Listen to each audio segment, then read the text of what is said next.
What's up, guys? In this video we'll be going over several back exercise variations that you can perform on your sliding bench. So as you're watching this video, pay close attention to the different angles I'm hitting when performing the exercises.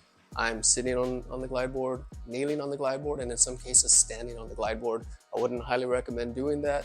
It is a technique that you can build over time to hit the low to high angles when performing the exercises. So if you have any questions, reach me in the comment section. I'd be glad to answer them. Enjoy the video. Let's get started.